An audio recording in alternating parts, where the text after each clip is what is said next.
It is the 1st of July in 2025 in this game of Football Manager 2024. Probably need to explain a few things that's gone on.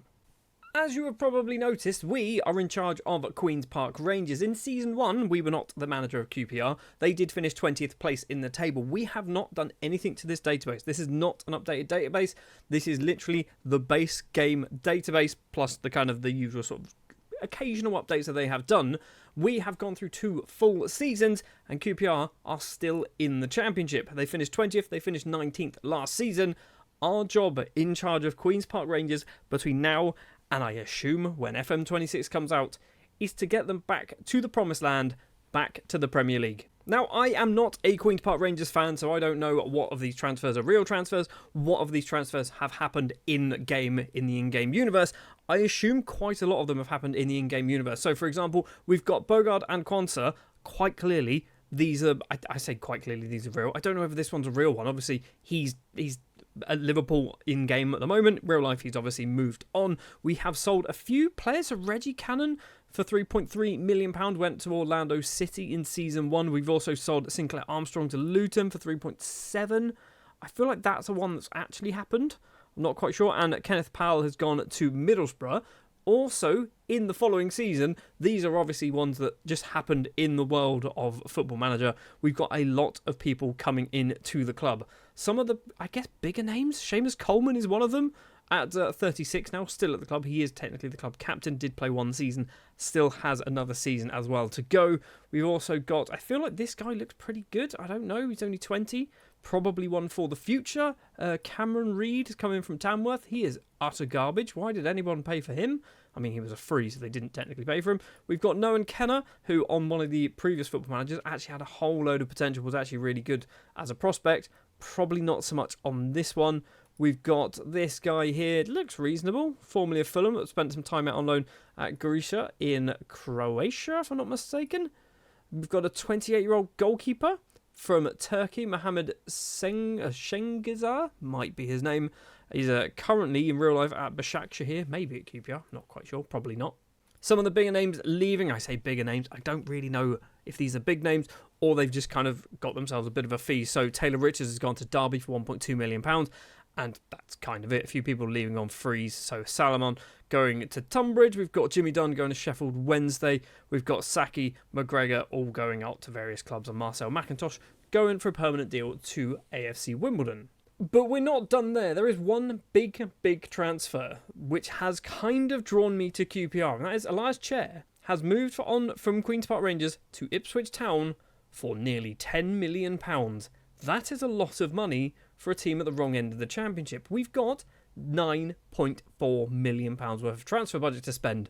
It means Season 1 could be quite interesting. This transfer technically happened about 4 days before we joined the club, so we've actually joined today on the 1st of July, so all of these transfers have already happened. I had nothing to do with them, so this guy here joining from Kettering is garbage, and David Kavanagh joining from Lincoln is also garbage.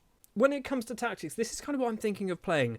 I play Gegenpress every single time, so I want to try and change things up. I say Gegenpress, I play the same formation every single save in Football Manager 24, so I want to try and change some things up.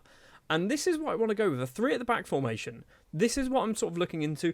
I can't build tactics, I'll be completely honest with you, so I will probably find one that I know is half decent and try and build a squad around that. But one thing that I'm really going to try and do with this QPR save is try and be somewhat realistic. QPR aren't going to spend like £4 million on one player. They're also not going to bring in 30 players over the course of a summer transfer window. So I'm going to try and buy in sensible players that are kind of incremental updates and improvements on the current existing squad, just to see like how realistic can we make this be. And obviously, the main goal of this save will be to get them back to the Premier League. Obviously, if we get there within a couple of seasons, we'll still carry on. We'll do a few seasons. I think maybe 7 or 8 seasons we might have time for before FM26 comes out. So we'll see how things go. So with that long-winded introduction out of the way, we're obviously in a transfer window. We've got a huge budget to spend. We're probably not going to spend all of it. Realistically, we should maybe spend £2-3 million buying in some really key positions. So let's jump to the end of the transfer window, see what business we have managed to do. And also, I'll show you the formation that we're going to be playing and any players that we're going to be locking in for the season. Before we talk about players joining the club, let's talk about players that have moved on from Queen's Park Rangers. Mohamed Shengaza is a player who we signed in-game last season. I think he's already moved on. He's gone over to Orlando City. It was a reasonable fee, £2.4 million, possibly going all the way up to £3 million. For a goalkeeper that cost us literally nothing, seemed like a sensible bit of business to do. It does mean, obviously, we probably need to get ourselves a new number one goalkeeper because he was actually our best one. We have also sold this man to Bursaspor. Mehmet Respa might be his name, an 18-year-old Turkish under-21 international striker. I don't think he was going to get much better than what he currently is. We've got £5,000 for him.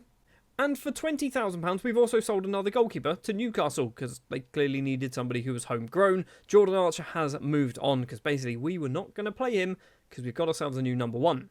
And that new number one is Australian international with one whole cap to his name, Joe Galchi, signed from Aston Villa on a permanent deal, £160,000 for a player that cost them £1.3 million a few seasons ago. He's quite clearly not a superb goalkeeper. We can definitely improve on him, but this is what I was saying earlier at the start of the season, where I want to try and do this somewhat realistically. We're not going to be bringing in somebody who's good enough to play in the Premier League straight away. We're going to have to build this squad up from where they currently are to somebody who can challenge for maybe playoffs, automatic promotion in the Championship, and then try and survive in the Premier League without going mad. Joining Galchi at the club is Bailey Spencer-Adams, a former Notts County, Leicester, Dover, Watford and Arsenal player, apparently, by the looks of it.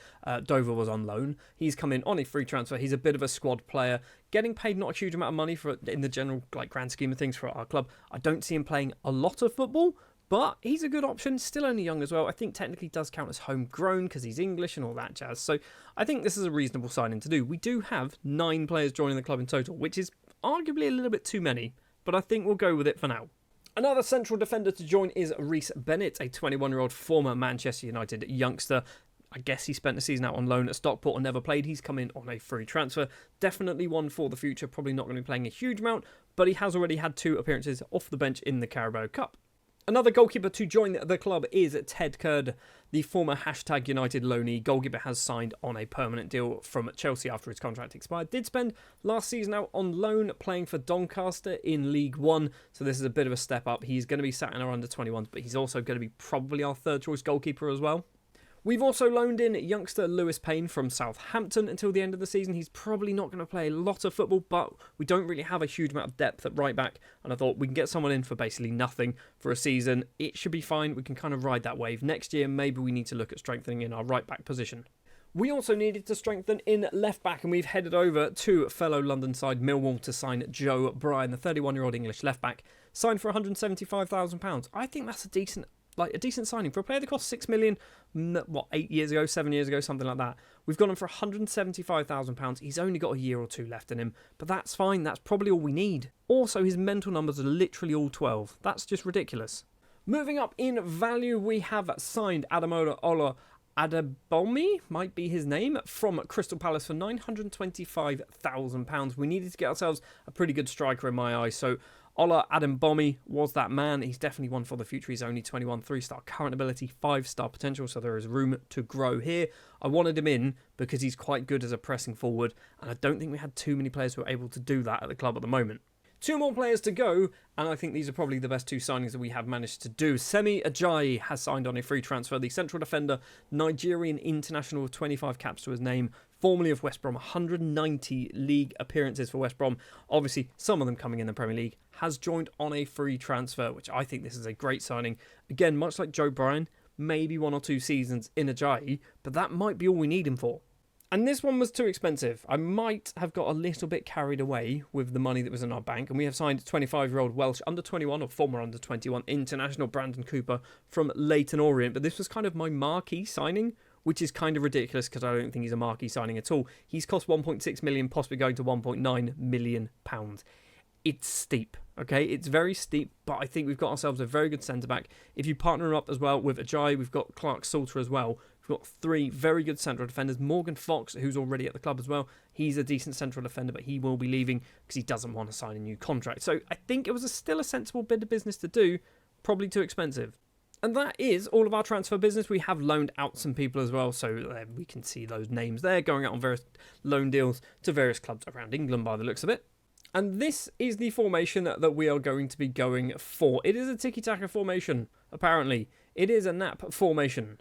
It's similar to what I wanted to do. This is what kind of my initial idea was, to have wingers and play sort of just a 3-4-2-1. I wanted to play the 3 at the back. Found a formation that manages to do that. I will put the link in the description if you would like to use this formation. And I think this is good. We've got the players that do most of the roles as well. We do have, as strikers, we've got ourselves Michael Fry, who I assume is at QPR in real life. I don't know. It's an undisclosed fee, so I assume he is there or did go there.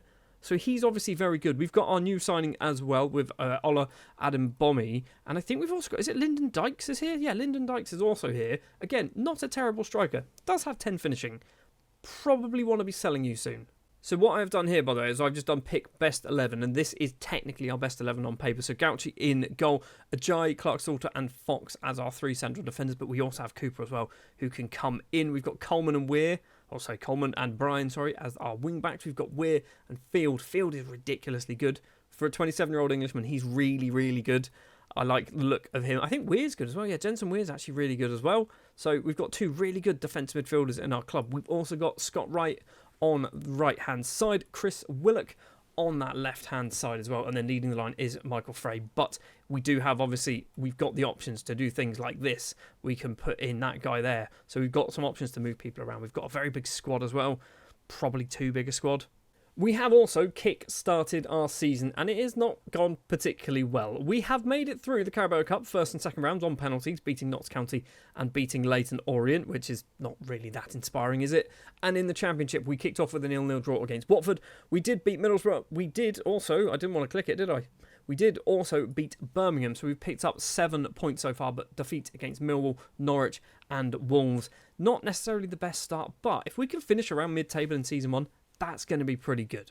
A key thing as well that I want to try and keep an eye on, particularly in the early seasons while we're in the Championship, is the money. We had £9 million roughly to spend in our transfer budget. We have spent about £3 million. We've still got £5 million left to go. We've got £14 million in the bank. That Alliance chair money will keep us afloat for a fair few seasons, as long as I'm not stupid with it.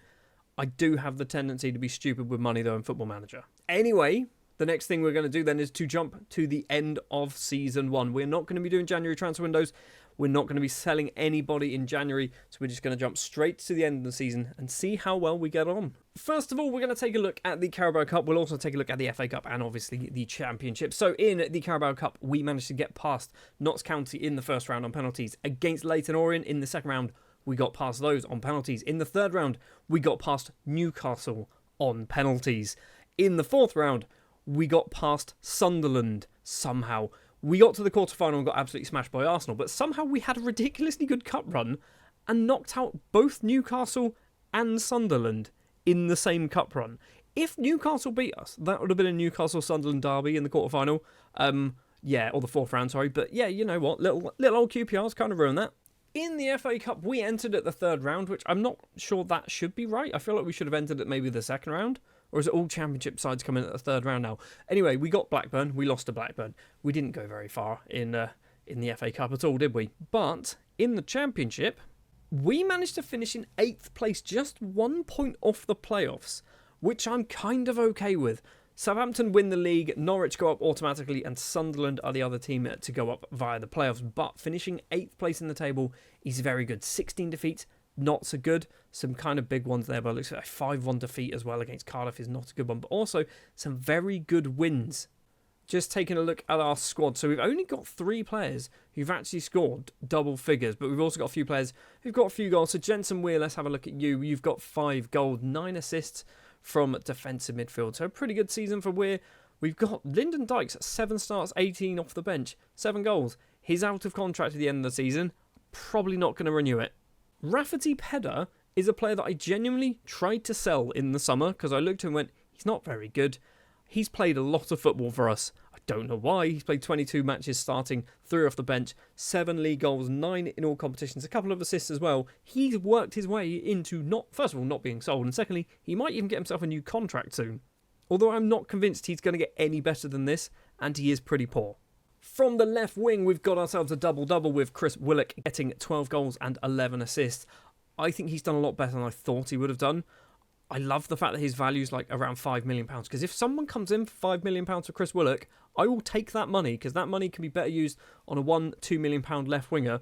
Willock's okay. He's not amazing. On the opposite flank, similar situation, Scott Wright scoring a bunch of goals, but not as many assists, 13 goals, 4 assists. His value's over £11.5 to £12.5 million at 28. Again, if someone comes in for like £10-12 million for Scott Wright, I will probably take that money and run. The top goal scorer, however, is Michael Fry. 40 starts, 1 off the bench, 21 goals, 1 assist to his name, and he is out of contract in the summer, and I'm not going to be renewing it because he is 31, and he will be 32 by the time that the second season kicks off with QPR. So Michael Fry has been really, really good for us this season, and this is the last we're going to see of him. It does mean if we have a look at actually the squad of players whose contracts are going to be expiring, there's quite a lot of people. Lewis Payne, obviously, his loan is going to be ending. We've got Fry, who started 40 matches, our top goal scorer. We've got Paul Smith. Paul Smith, he's all right. Maybe we might give some of these players obviously some new deals. No one else is really playing a huge amount. Andre Dazelle, not really playing. Morgan Fox, we already know wants to leave anyway. And Jake Clark-Salter is a player that we definitely want to tie down to a new contract. But he is worth a lot of money. And by worth a lot, I mean his salary's quite high. So I'm not convinced we want to be doing that just yet. Something I haven't really looked at too much at the moment is our youngsters. I have seen we do have this guy, Rob Gardner, in the under-21s, who is 16 years of age, and he is good. He must have come through a youth intake last season, and he's been already put into the under-21s. I think Rob Gardner might be making his way into the first team, at least in the squad anyway. We didn't seem to get a youth intake this year. I don't know why. There was no youth intake that happened. I don't know why no youth intake happened, but it didn't. We've not really got anyone amazing kind of in the under-18s. This guy might be all right. 3.5 star potential. We've got Chris Booker as well. 3.5 star potential. But like I said, the big standout guy we've got is Rob Gardner. We've also got Mick Pickering. He's 18. Decent centre-back. He's 6'8", with 17 jumping reach. He's got 9 heading. You need to work on that, bud. And then everyone else is obviously, we've seen Ted Kurd. Callum Loads, I feel like, is a real man. He's a real man. We've got Samuel Solomon, who's an Ethiopian striker with 2 caps and a goal to his name. He might be worth a look at. He's young. He's got a bit of potential. And obviously we are losing 2 of our 3 strikers in the summer. So season 1 of our time in charge of QPR, I think, has gone pretty successfully. A very good cup run in the Carabao Cup for some unknown reason. Getting knocked out of the FA Cup early, we don't really care for. But also just missing out on the playoffs, finishing 8th place, 1 point behind Middlesbrough. If we just turned one of those draws into a win, we would have been in the playoffs.